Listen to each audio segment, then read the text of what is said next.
I'm Matt. I'm here with Zach today, and we're both part of Stronger You with PR Blueprint, where we show you how to get started and compete at your first powerlifting meet and do it all with less than 5 hours per week of training time in the gym, so you can have a life while actually getting freakishly strong.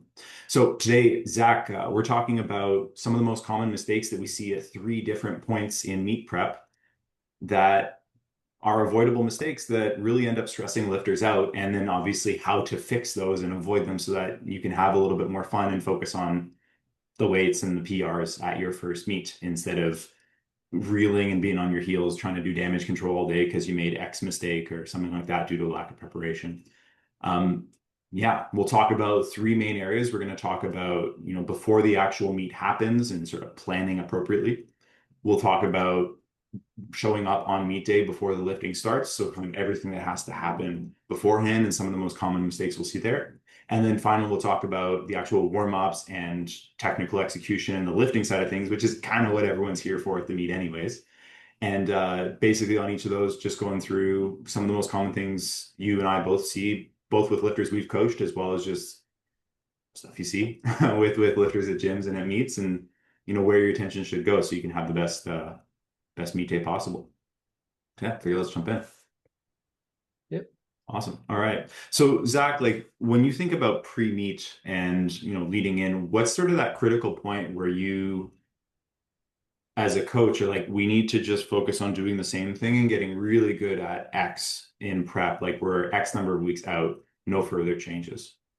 Yeah, so I think that a lot of it starts with like about half of whatever your regular block length is before the meet. So if you normally have like 6 weeks of ramp up, once you get like 3 weeks out and beyond, we are not changing anything. Most people do like a 4 week block from week one, week two, we're okay, but weeks 3 and 4, we're not changing anything. We want to, at this point, just practice what has already worked.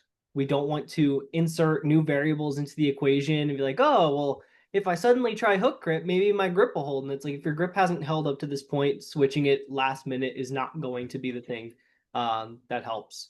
But at the very least, if I had to pick like a hard number, at least the last 2 weeks when you're ideally hitting some of your heaviest pre-meet lifts and then lifting into the meet, either tapering or otherwise.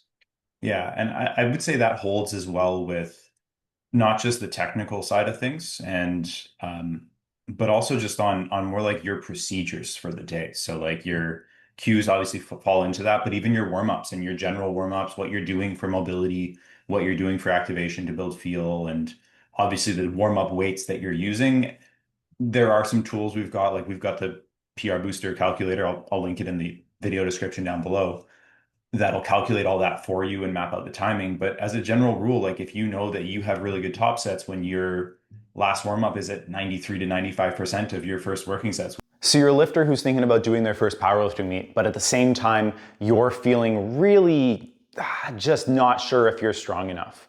And at the same time, you're a bit jaded about a lot of online powerlifting coaches posting these astronomical results of this lifter who added 300 pounds in 1 month to their total. And it seems like everybody's doing this flash in the night thing.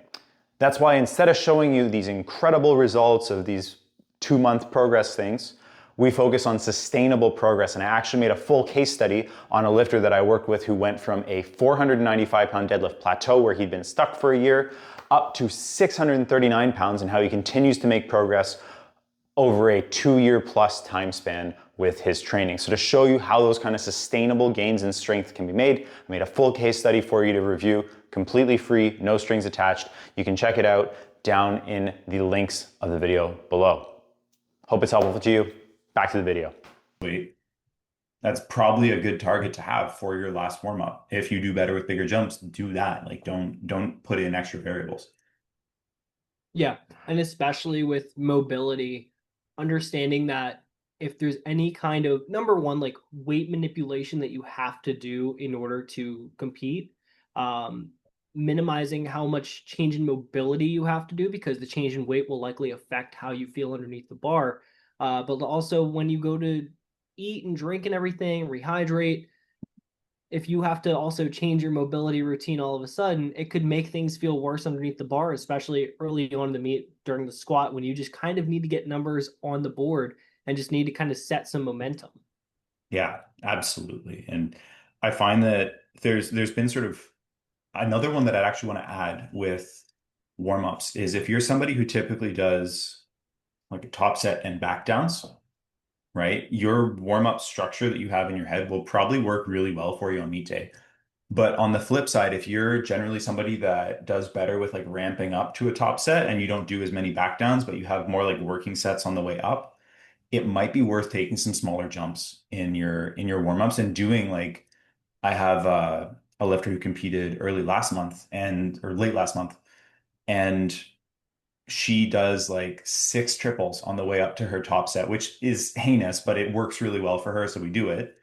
And her like I did three more warm-up sets at the meet than anybody else that I was coaching that weekend because she felt better just taking like 10-pound jumps up to her first squat at like 320 or something like that, which feels strange to write, but for her, she just needs that like mental repetition, and we keep the reps really low so she doesn't fatigue.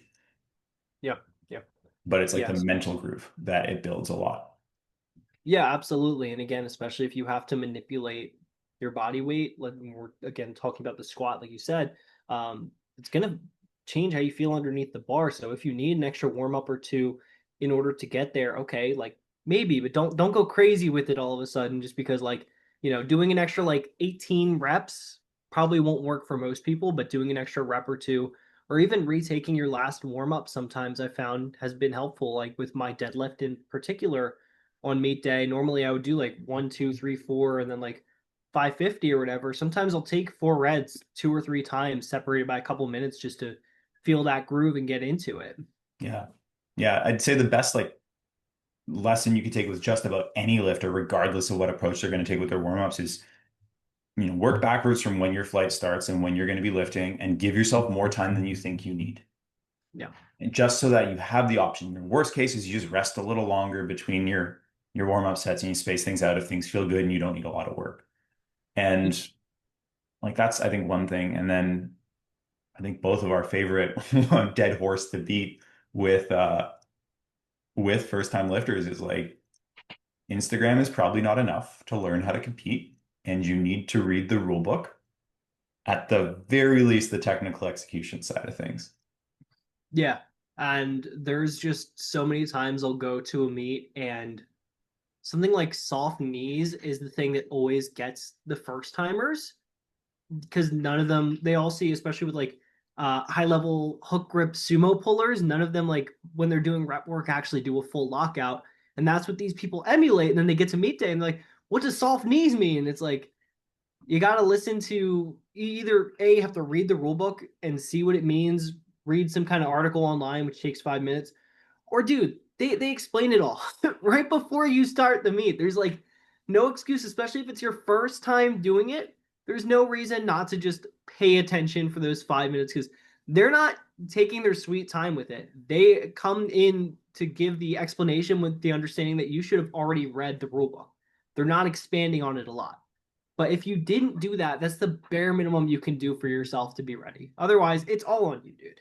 Yeah, yeah, like I see it fairly linear correlation on those lifters who were like talking to their friends when they're doing the lifter briefing at the meet and how to put this misses on technicalities, I'll say. And somehow it's the official's fault every single time. Yeah, no, they're just being picky. They're so strict on the judging. Yeah.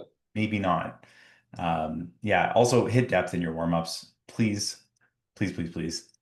Yeah, I've got one friend who squats like 800 pounds and he'll go slow with just the bar, but he can hit depth with the bar. I don't want to hear that you need more weight on your back for your body to go to depth. That's just not true. Yeah, every lifter I've coached who has that like depth parabola thing, or there's a parabola to their depth, and Yeah. it's like can't do it with body weight. 70% of their max or something pushes them to depth. And then like they get And they nervous when keep it gets cutting down. heavy and they cut depth again. It's like, Yeah. nah, maybe there's an issue here. Yeah. So, if that's an issue, you should be working on your mobility, but you should be doing that well before 2 weeks out from the meet. Yeah. Yeah, cool. Okay. So in terms of planning, I think that's the first part is you should like you can lay a really great base and simplify a lot of your day and a lot of I'd say the most common stressors that we see at meet day happen from just like not setting a good base before you're showing up for meet day with both knowledge and also having some standardized protocols. Um, from there, I mean, you show up on meet day, there's no more time to plan. It's time to actually go and execute. And you're going to have to go through a couple things, right? Like you've got, you'll check in. Typically, that's kind of bundled in with equipment check for most meets that I've seen. And then you're also going to have weigh-ins after that. And those are like the two main things that'll end up happening between walking in the doors and then your flight actually starting and you lifting some weights. Yeah, Zach, what do you find are the common questions or tripping points you see with lifters when they're looking at this sort of first part to the day? So especially for people who have 2 hour weigh-ins, explaining what to eat to them seems to be like the most common thing I have to do. Not only once, but every single time they compete thereafter. They just like they get there and they forget completely like what they were eating the last meet or forget how to just eat before a heavy squat by itself. And they're just like completely befuddled. They're like, oh, should I bring like hot dogs and rice and beans and this and that? I'm like, no, dude, you're gonna be throwing up the whole time. Yeah, and I think that's really the most common one is like you always see those guys who are like biased towards more food and then they're just like nauseous or throwing up on third deadlifts. Or they run out of steam by the time deadlifts roll around for the day because they just haven't fueled properly and they're out of gas or they didn't bring food and then like Gatorade doesn't count. Yeah. So I think those are the two places that we see. So what are your general like best practices for nutrition with the meat?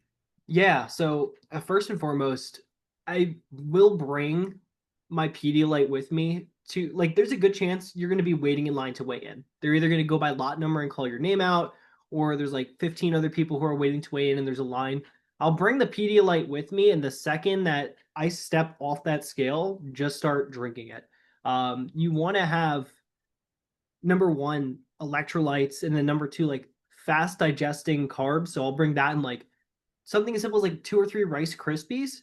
That'll just make it a lot easier for you to digest that fluid and digest that electrolytes that you're taking in, as opposed to doing like a peanut butter and jelly sandwich, or as opposed to doing like, even rice or bagels, which I think should come a little bit later. If we're talking about a 2 hour time frame, I think that first like 15 to 30 minutes should almost exclusively be fast digesting carbs. Again, like Rice Krispies to me is like the ideal thing because they're super high in sugar and they're super high in like actual caloric content for being such a small volume food.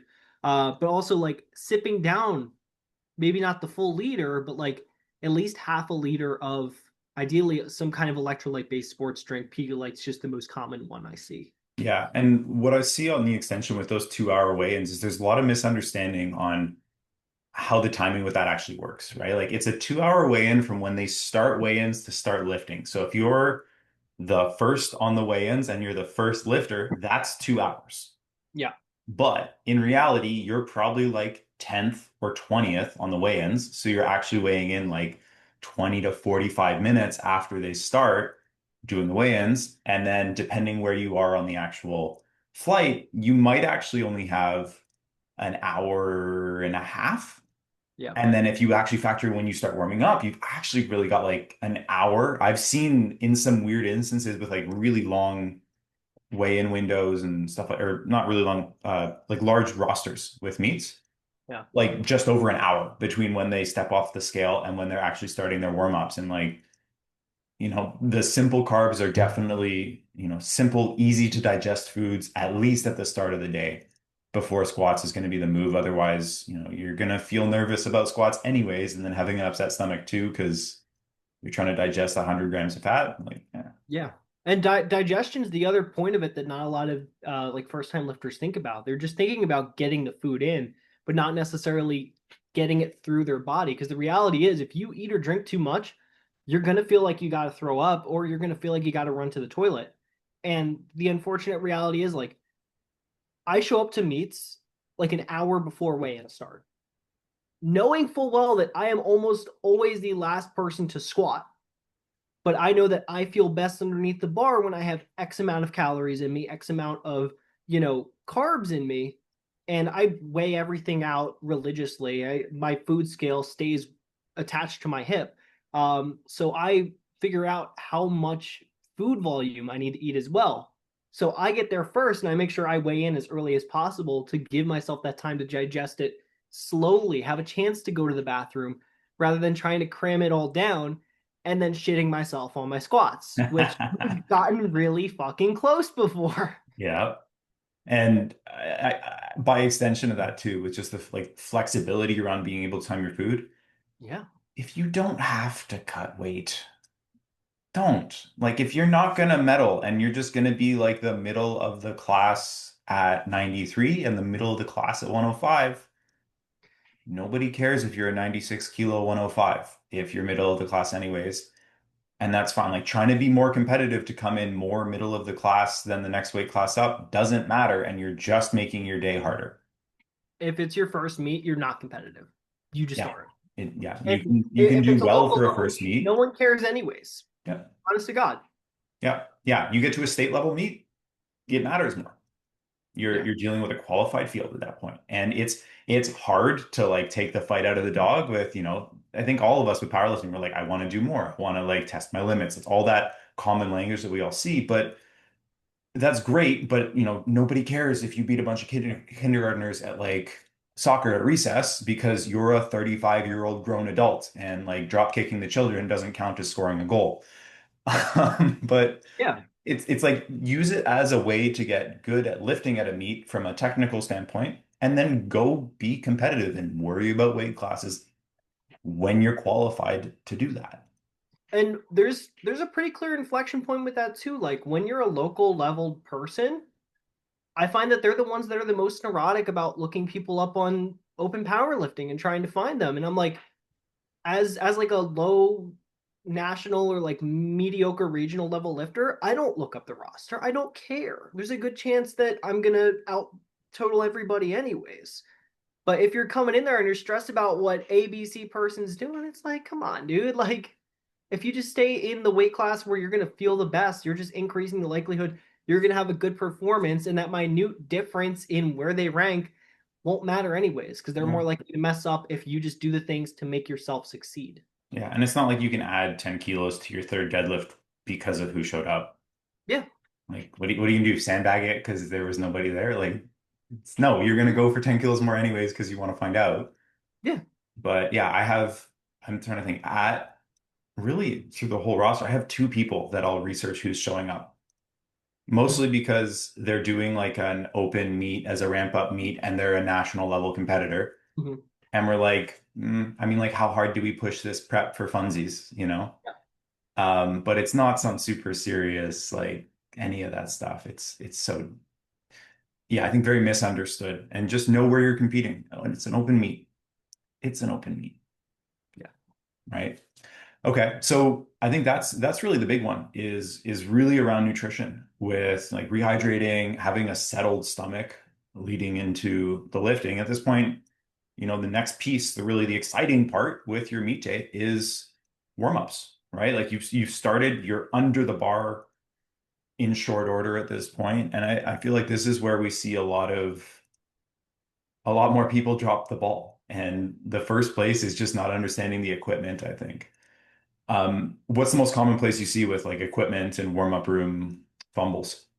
Number one is if there's only calibrated plates available, you just simply need to know what the red plate weighs. You need to know what the yellow plate weighs and what the blue plate weighs. But competing and coaching kind of where I do, we have a lot of really big powerlifting gyms, places like Power Build or Resurgence, Iron Arena, Adelante. A lot of them have specialty bars too that will like sometimes get mixed in the fray. So making sure that number one, you're using the appropriate bar, and they say it on the side of the bar, whatever it is. Most of the time, it's going to be a power bar unless you're doing a 24-hour weigh and meet.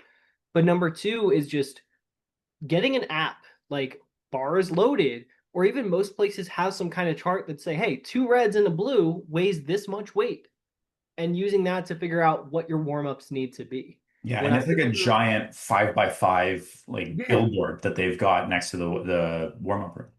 it's almost impossible to miss. And just in case, like when I go through with my lifters the meeting right before they compete and we plan out their warm-ups, I put in this is a yellow plus a black, this is two reds plus a green, whatever it may be. Yeah. Yeah, I've seen a couple of meets where, yeah, so and so is gonna open at, 255, 253, like 115 kilos. Yeah, And they've got two reds on the bar because they're like, oh, it's two plates. And I wouldn't say it's all the time, but you see it enough that it registers and you're like, that's 275 with the colors, my man. Like, you gotta figure that out because you might be missing a warm up there. I was at a national level meet very recently handling a lifter, and this was a smaller federation, so it was easier to get there. But there was a guy who was handling a couple of lifters who clearly had never stepped foot in a powerlifting gym before. His lifters were having a really hard time in all their openers. They missed all their thirds. And I was warming up with their lifters, warming up my lifter with theirs on deadlifts. And this poor girl, it was like a 47-kilo female, had two reds on the bar and couldn't break the ground with it. And I went over and I looked, and her opening deadlift was 230. I came back and I said, dude, that's 30 pounds more than what she's opening with. He's like, oh, I know what I'm doing. I said, no, you don't. Yeah. And just verbally berated him in front of athletes who I hope never work with him again. Yeah. Genuinely. Because at that point, everyone's tired. It's been a long day. Maybe they cut weight. Why are you messing around with things that could potentially increase risk of injury on game day? Yeah. Oh, exactly. I mean, yeah, like the damage is done, unfortunately, at that point, right? Yeah. Which is unfortunate. But hey, it is what it is. Have a plan, have a better plan, right? Yeah. Find the gaps, and sometimes it takes a couple meets to work that out. And yeah, yeah. The other place to take a look at with, not being an amateur with your warm-ups is that timing side of things. Like I have a fairly firm, I say MO in my head that I would much prefer to have too much time to warm up and more time between my last warm up and my opener than less. Yeah, absolutely. Like understanding that like if there's three flights in the meet and you're in the second flight, you probably don't even want to touch the bar until that first flight is near the end of their first attempts. Likewise, you don't want to be the guy who's in the third flight who's like got 145 on the bar, 135 on the bar when the first flight's just starting. It's like, dude, you've got like an hour and a half probably before you have to take your opener. What are you doing? Yeah. And I mean, the planning is definitely one side of things, but the other part is, especially at open meets, you're going to have people who are getting handled by professional coaches. You're going to have people who their like boyfriend is handling them or something like that, or girlfriend is handling them. And then you're gonna have people who are self-handling. And so you have and on the coach side of things, maybe their coach has every idea what's going on, and maybe they think two plates is not what two plates is. Um, but like you're gonna have this range of people who are very confident in what they're doing and they're very assertive about like, no, I need the bar at this time with this weight. Yep. Whether that's accurate or not is a separate issue, but like how they're going to Yep. communicate to you is going to be very assertive. And on the flip side, you're going to have people who like don't know what they're doing. And they are this little like agent of chaos that only serves to make you nervous and be like, I was going to go for a warm up, but they look like they kind of want to go. And it just becomes annoying, right? Not just It's that, but fun. like they're always the ones that creep in. We've got three reds in the bar, and you're asking us to strip it completely. Where have you been for the Yeah. past 15 minutes? Yeah. And so, like, here, you can't change that. But I think the best thing you can do is just be confident in your plan. And the last word to that sentence is plan. You have to have one, Yep. right? You have to know, hey, roughly speaking, either in relation to the last flight, where do I want to be taking my attempts? This percent at this time, or, middle of seconds, I'm taking this. Or, this many minutes out from when my flight starts, I'm taking this weight. And if Yep. you know that, it becomes a lot easier to communicate, even if you're not an extrovert, super gregarious, crazy confident, kind of person, you at least have a plan and it's written down and you don't have to, somebody asks you like, what are you taking next? Are you going next? You at least have an answer and you Yep. can reduce like the total amount of stress in the room. But at the same time, you can reduce the amount of stress for yourself because it's planned and it's written, right? Especially if you're handling yourself. I did that for my first couple of meets, and that was the first thing I learned was at my very first meet was like when to take my warm-ups, how to be assertive for myself, and when to say like, hey, like I think we need to slow things down. I think we need to pick up the pace because the other side is Sometimes you get stuck on the rack with the person who's got the super elaborate setup, and you don't realize what 45 seconds is until you're sitting there watching them, and you're like, oh, my opener is about to get called. You need to move, dude. Yeah.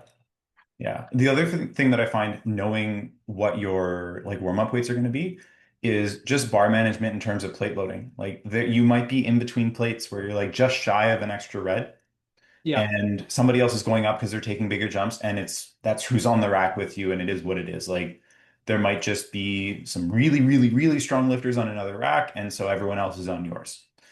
And there's no shade in putting a blue and a green, like a 20 and a 10 on the Mhm. bar so that you can come back down if you need that blue instead of like loading up two reds and then having to strip the red and reload it with the blue and all that extra work.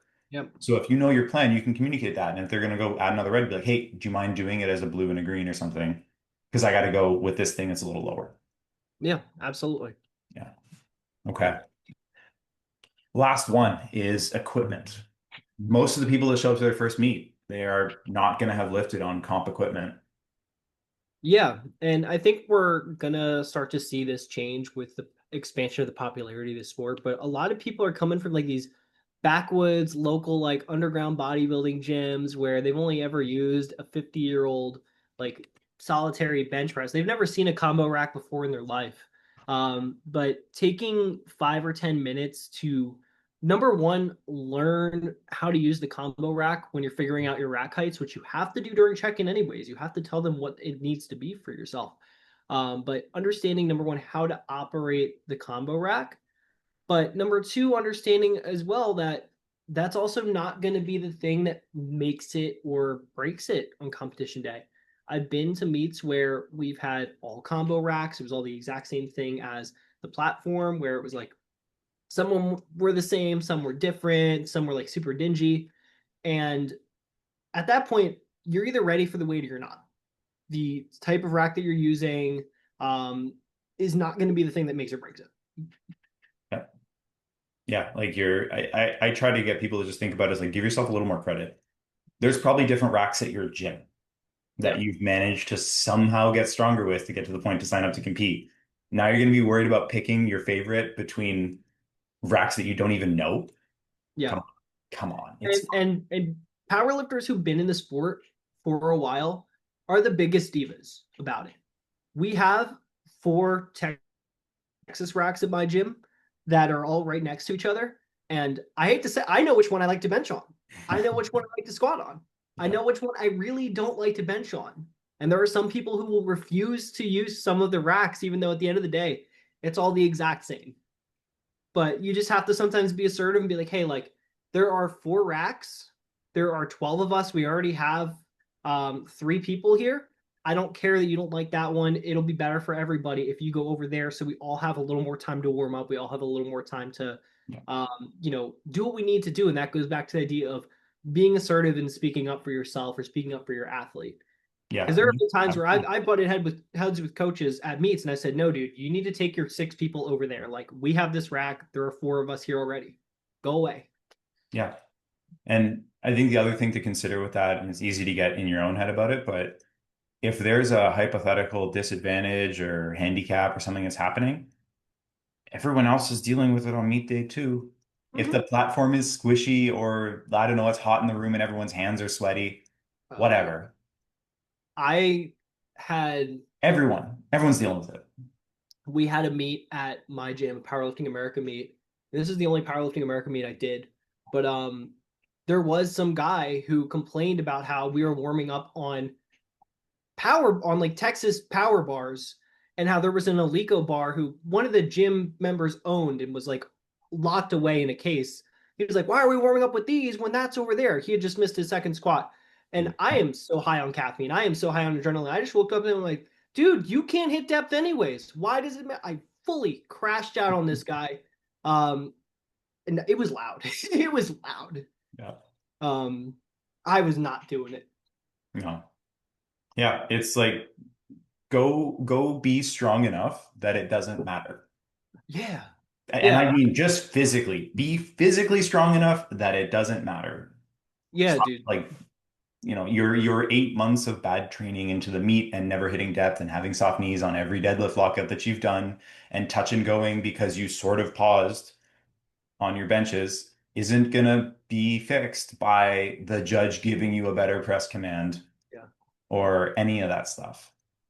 And that's the thing I try to preach to my lifters too. Like, I trained in commercial gyms for the longest time, and I made most of my progress in that setting.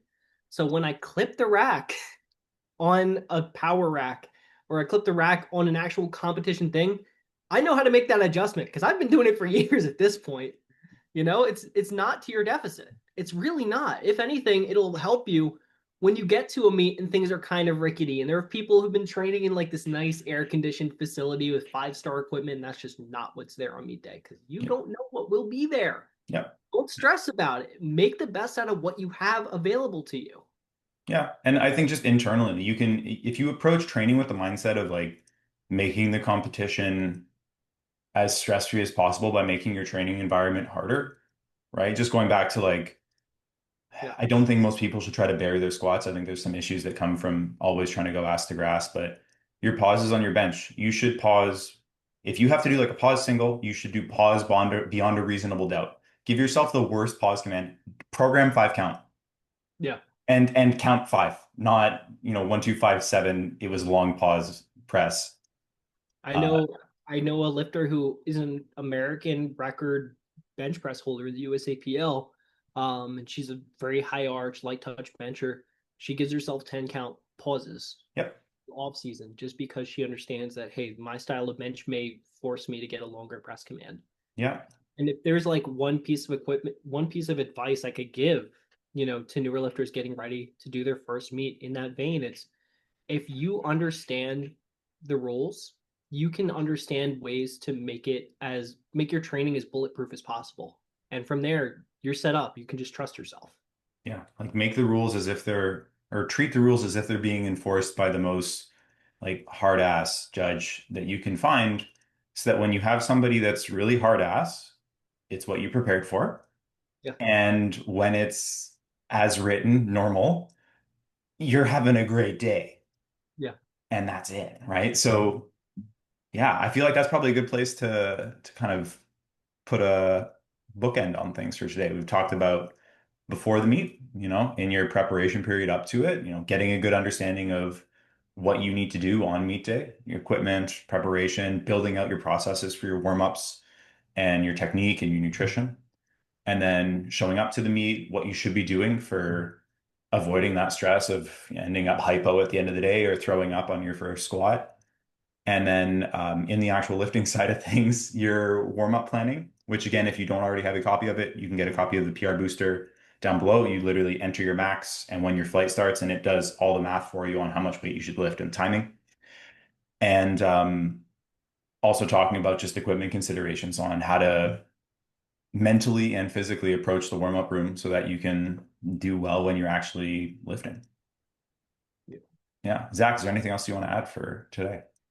No, I think that that's a nice little bow on it.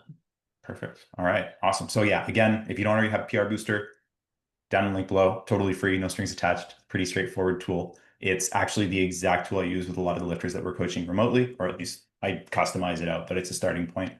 And if you're not already, make sure you're following the channel so you can see all the content we've got coming out to help you out with your first meet as you're getting ready to compete. And as always, Zach, thanks for taking the time today. Thanks for having me.